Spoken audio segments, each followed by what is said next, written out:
Ayan, dyan sa part na yan, ang ganda mag-bike. O, tingnan nyo, ang daming puno dyan. Yan, kukunti Tuloy ka lang lang. ang mga sasakyan. Tuloy mo. Yan, ang ganda pumadyak dyan sa lugar na yan. Maganda yung kalsada, maraming puno. Ang sarap mag-exercise dyan. O, kukunti lang. Wala masyadong mga malalaking sasakyan. Sige, padyak lang. Ganda. Oh. Relax na relax kami dyan. Okay, oh. Sarap balikan ng lugar na yan. Ang gandang dumaan dyan. Kasi ano na yan, papuntang bundok na yan, galing kami dyan sa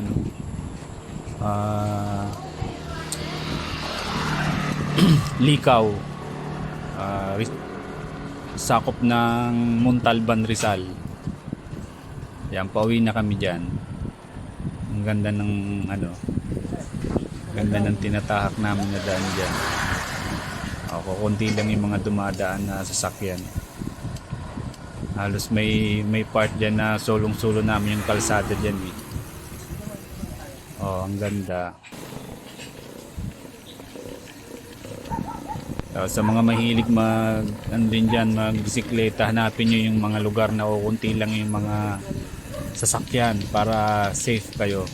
Tsaka syempre mag-helmet kayo pag magbibisikleta kayo para doble protection sa kita nyo, ang ganda pababa na kami dyan sa part na yan. Ayan, ang ganda ng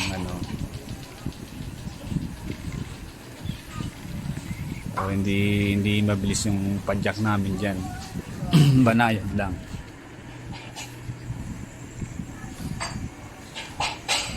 Kita nyo, ang daming puno. Sa part na yan, ang lamig dyan. Kasi kabilaan yung mga puno dyan. Yung lugar na yan, part na yan ng San Jose del Monte, Bulacan. Relax na relax yung padyak namin dyan. Kasama ko dyan si Mark, yung anak ko. Siya yung kumukuha sa akin ng video.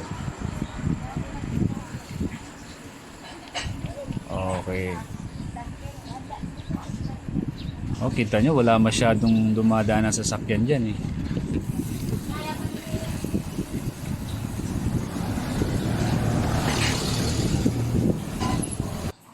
Yan, lalo na sa part na to. Ang ganda, puro puno dyan. Kabilaan yung puno dyan, Ang lamig sa part na yan. Kasi nung time na dumaan kami dyan, medyo makulimlim yung panahon. Ayan, ang ganda. Gilid lang kami dyan. Kasi para pag may dumadaan dyan na mga nakamotor, ang bibilis . Wala kasing masyadong sasakyan, kaya gumigilid lang talaga kami dyan. Ganda. Probinsya pa dyan. Nakaka-relax sa mata. Puro mga green yung nakikita mo. Lusong ng konti dyan, banayad lang.